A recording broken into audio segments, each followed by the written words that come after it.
Hi dear traders, today is Tuesday, November 13th and I'm online again with a fresh market review prepared for InstaForex.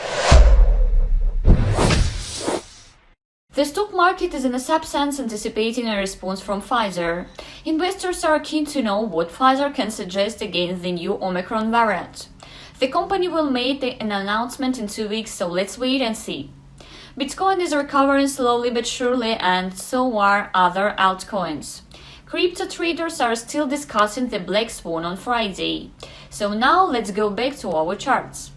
Gold comes first as usual, and I recommended that we should avoid opening any positions on gold.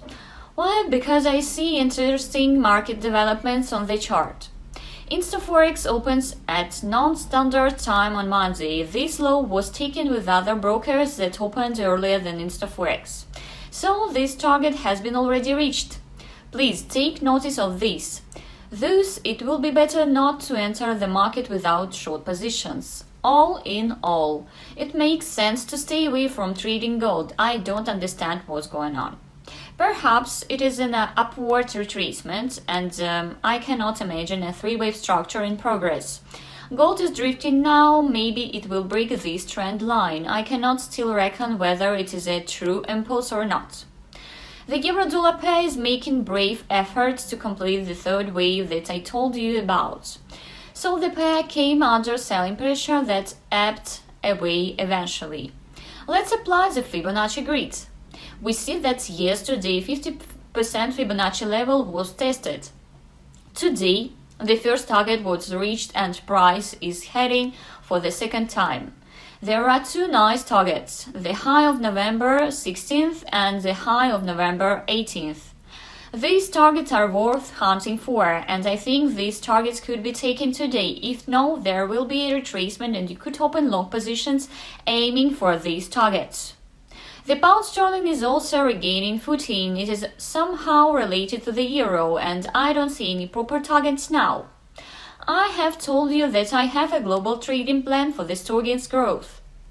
I'm watching the market moves and want to catch the right market entry point. Here is 1.44. You may tell me that I'm mad, but let's check what will happen in this zone in half a year. I guess the price could surge at as high as that. Well, let's plan this target for the medium and long term. We could take 12,000 pips, and at the same time it doesn't make sense to buy the sterling as it may drop almost vertically for a month and nobody would stop this free fall.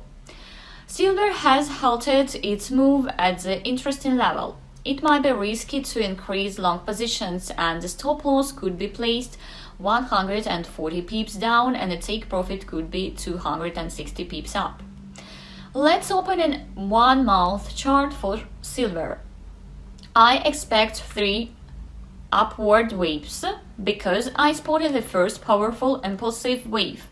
I don't think there will be a strong bearish trend because silver is a precious metal and also a technological commodity. Silver has nice prospects amid the focus on green energy. Let's imagine we meet in 2030 and recall that silver used to trade at $20 per ounce. What a low value! I will tell you that I was buying silver 10 years ago, betting on its growth in the long term. I just follow the law of Wall Street and buy a valuable commodity at low prices. So that's all for today. See you next week. Bye bye.